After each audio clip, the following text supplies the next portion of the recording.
The Hexer by Thomas Thompson. No one introduced me to John Brock, the man who came to get this team the night we moved to the new farm Dad had bought out there at the edge of the swamp. But then, you really don't need to be introduced. It was the first time I'd ever seen a hunchback, but that wasn't what you noticed first.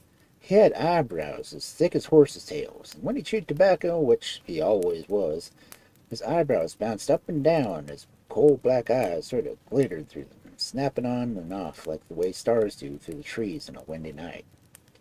I knew right off he was different as new as this land we'd come to, and that land was sure different from the Texas Panhandle we were used to. My dad always had been fiddle-footed, and we were used to moving, because he'd work for one cow outfit and then another, but this time he really pulled up stakes. He had been working for Mr. Charles Goodnight there in the Palo Duro, and he had just come back from the trail driving a herd up to Dodge. I knew the minute I looked at him he had something big on his mind because he was grinning ear from ear. But I don't guess any of us was ready for it when he said, "It's California, Mother. That's where we're headed." Far into the night, Mother and Father sat there in the kitchen, the lamp throwing a big circle of light on the maps and railroad folders Dad had brought back from Dodge. The big California gold rush was long past, but according to those railroad folders, the real gold was still there in the ground. All you had to do was get to it and plow, put in seeds, and sit back and watch 'em grow. In a place called the San Joaquin Valley, wheat and barley grew as high as a man on horseback, and there was always work for a good cowhand, which my dad was, because there were cattle on 1,000 hills. My mother hinted we could just go up to Kansas and get some railroad land, but Dad said, "And face the grasshoppers and blizzards and cattlemen tearing down our fences? No, siree, Bob. It's California for us." And that's the way it was. The land he took was in a swamp country along the Kiowa River in the San Joaquin Valley, California. As for John Brock, well, he just seemed to come along with the place. John Brock was a Missouri man. He had fought in the war between the states and had been mixed up in the Kansas-Missouri border troubles. Some said he had gotten out of a run out there and couldn't go back. I don't know. I knew for sure that when he was here in California, as the same as us, folks called him a swamp rat. He did odd jobs, and that's about all we knew. But we were going to find out a whole lot more than that. He was a man who could do almost anything. He could witch wells and make medicine out of green grapefruit and manzanilla leaves. He was always digging strange roots and drying different kinds of bark, and nobody knew just what he did with those things. And I was afraid to ask. John was the only one who had ever really seen the ghost mare that lived out there in the swamp. Dad said it was just an old stray mare, but my brother Hamp and I weren't so sure. John told us how he had seen her that night, fire sparking out of her nostrils, chains rattling in the dark. Dad said the Hutton boys had caught this old stray and tied a chain to her tail and turned her loose just as John was coming through the swamp one night. Some people believed that, but some didn't, and I was one of those who didn't. There was a ghost mare out there, all right. There were lots of strange things in the swamp you couldn't see, but you knew they were there. It was a wonderful place to live. Mom and Dad had a tent house with a wooden floor. Hamp and I had a tent in our own, right under a big weeping willow tree. Cliff Price, who was a cousin of Dad's and just a little older than my brother, came to live with us, and bit by bit we got the ground cleared with the stumps pulled and the farm started taking shape. The days were busy with the burning brush and cutting bean poles, and finally the ground was ready to plant potatoes. Those were the good times because John Brock came to help us, and that's when I started hearing all the stories he told. About how it had rained frogs in Missouri, about the hoop snake that put its tail in its mouth and rolled along. It had a stinger so poisonous it would kill a tree right in front of your eyes. One time John had tried to straddle one of the team, and the hoop snake got its stinger caught in the wagon tongue. That wagon tongue swelled up and pushed the team right off the road. There were other stories, too, as we sat in the main tent house cutting potatoes to the eye, getting the gunny sacks cut just right so they'd fit over your shoulders so you could drop the potatoes, eye side up, into the furrow.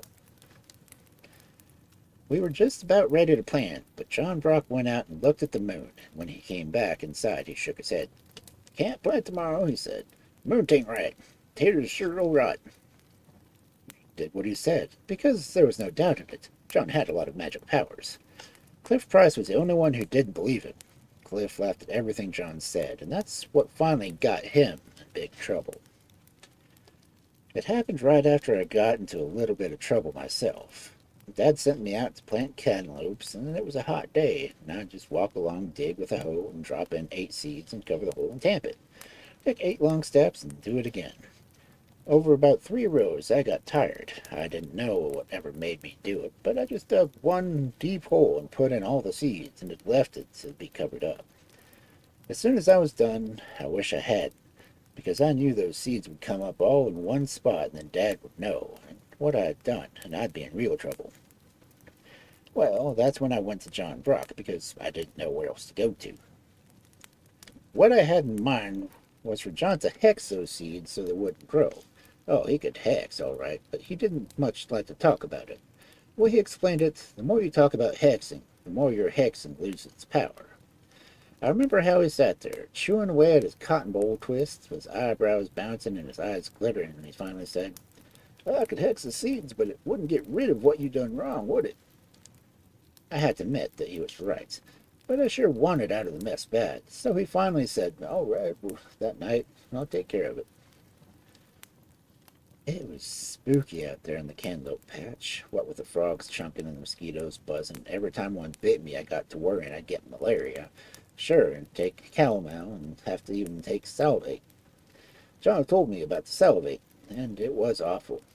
If you took calomel and then ate anything sour or sweet, your teeth would fall out and your bones would get all soft. What you had to do was take some Epsom salts to get rid of the calomel. And I guess there wasn't anything that tastes worse.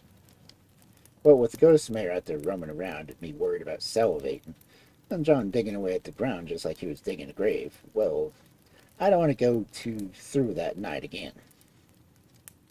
Finally, John had 3 buckets full of dirt. He packed 2 and I packed 1, and we went back to the tent where we could have some light. Of course, we had to tell Cliff and Hamp what I'd done, but they promised they wouldn't tell. John made a sifter out of the old window screen and sat up most of the night stirring out and sifting the seeds. I was too tired. I would have gone to sleep, but I couldn't because that was the night John told us about most of the hexing. Hamp and I sat there bug-eyed, and Cliff kept laughing, and John's voice kept droning on and on. Once I went outside, you could see the shadows climbing up the walls of the tent. An old cool fog was swirling around my ankles, and the sour smell of fresh-cut cottonwood was in the air, mingling with the sweet fragrance of the damp swamp grass and alkali. Swamp sounds were everywhere. It wasn't hard to believe John could hex people. Hamp and Cliff helped me get the cantaloupe seeds planted, and all the while we kept talking about the hexing. Then all of a sudden Cliff said, let's try it out. Hamp said he didn't know if we should or not, but Cliff said he would prove there was nothing to it. We could hex him. I sure didn't want any part of it, but they were older than I was after all, and they had promised to keep still about me burying all the seeds in one spot. They made me cross my heart and hope to die, and I went into the swamp with them. Usually, the swamp isn't too scary in daylight, but that day it was. The wild grapevines were always swung or hanging down like a jungle snakes across our path. The deeper we got into the swamp, the more gnarled and twisted the trees became. Every sound was sharp and clear, like a pistol shot. And I kept thinking about the ghost mayor, and at every step I expected to see old Fupa and step out in front of us. Fupa was supposed to have a tail like a monkey, though nobody had ever really seen it. He lived out here alone, and even the grown-ups were afraid of him. But because he always carried a shotgun with rock salt, and he would just as soon give you both barrels as to look at you. Hamp gave Cliff a chance to back out, but Cliff just laughed. He sure didn't want to show John Brooke up, and said, and he swore he was the Sutton boys the night they tied the chain around the old mayor's tail, that Cliff just didn't believe anything, even went so far as to pick out the tree himself. It was big, slick bark adler, growing out of a little hummock in the ground. It was tall and straight with the bottom limbs coming out about 6 feet off the ground. Alders have a damp smell of their own, and this air was full of it. The smooth bark was just inviting someone to carve his name. Hamp said, you sure?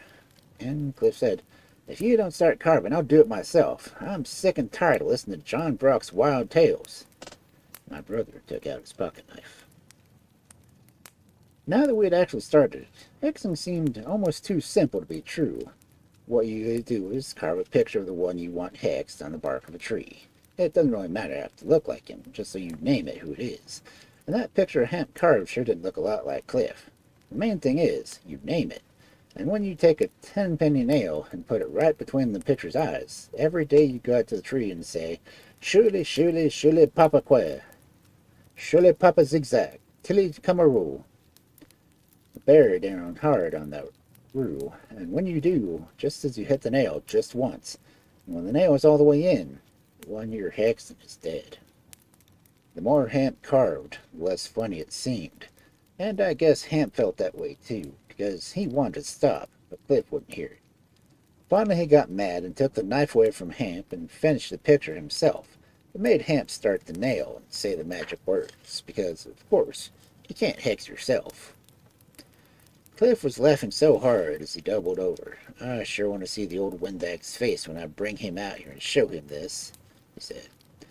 He was still laughing when he headed back home, but my brother was very quiet. I felt like a dozen spiders were crawling up my backbone. Cliff and Hamp said they'd kill me if I told John what they were up to, and I guess they would have, so I didn't tell. A couple of times I went with them, and a couple of times I didn't, but every day they went back to the big, slick bark rattler in the middle of the swamp and said the magic words of Shuli, Shuli, Shuli, poppa que, and hit that nail up another proper whomp with a big rock. And on the 5th day, Cliff started to get sick. I looked at my brother and he looked at me, and we both knew that the other one was sinking. We had to get out of there quick and pull out that nail and stop the hex. I'd never put in such a day in my life. We had Cliff's chores to do as well as our own, and it was one of those days when Dad found a million extra things for us to do. We went in to supper, and there was Cliff, his face all red, not talking, and we couldn't talk to him because Mom and Dad were right there. Mom had made some soup, and Cliff wouldn't even swallow it, he was that sick. It was almost dark when we finally got away. We ran all the way out to the big alder, and when we got there, we were both out of breath, so our bellies hurt. My hands were shaking so bad I could hardly hold a rock. That old adder suddenly looked like its limbs were reaching down for us, and it kept getting darker, and the ground started fogging and seeping up our legs of our overalls. Hamp started working on that nail, pounding it in first one way and then another, trying to loosen it. But the green wood had swelled up around it, and it wouldn't move. It seemed to me that all he was doing was driving it in deeper. He gave it another try, but the nail bent over, flat against the bark of the tree. It was then I heard chains rattling, and I started to run. When I looked back, Hamp was right behind me. When we got to the main house tent, we were all out of breath. Mom said, "What have you been doing?" And Hamp said, "Playing." She told us we shouldn't play so hard, but we were hardly heard her because we wanted to see Cliff. But when we looked at him, I was sorry we had. He was burning up with fever. His eyes were all glazed and funny looking. He just kept staring at us as if he had never seen us before. We got out of there quick, and we sure didn't have an easy time of it going to sleep. I dozed off, and about midnight Hamp shook me and woke me up. He had a lantern and a hammer claw. "Get your clothes on," he said. "We're going back out there." "I'm scared," I said. "So am I," he said, "but you're going anyway." That was a night I wouldn't forget. We didn't light the lantern for fear somebody would see us. The tulle fog was wispy and reaching out at us with long, wet fingers, and every piece of brush grabbed us as it went by. We lost the trail, and finally Hamp had to light the lantern. Then it was worse than ever, because the shadows of our legs reached out in the darkness as if they were searching for trouble, and I knew who they were. When we got to the altar, it was even worse. Harp had me hold the lantern up so he could see. It threw a light on Cliff's picture that made it look more like a skull than a face. The sap had started to run and trickling down the face like black blood. The frogs were making an awful racket. Hamp started working on the nail, but his hands were shaking so badly he wasn't getting much of anywhere. Then all of a sudden the frogs stopped, and it was dead silent. And then that quiet, weird footsteps. I dropped the lantern and grabbed onto Hamp, and he grabbed onto the tree, and then in a low voice and low and growling said, "What are you kids doing out here?" I knew it was Foppa, and I expected to hear a blast of his shotgun and feel the sting of rock salt. Then John Brock stepped into the circle of the lantern light.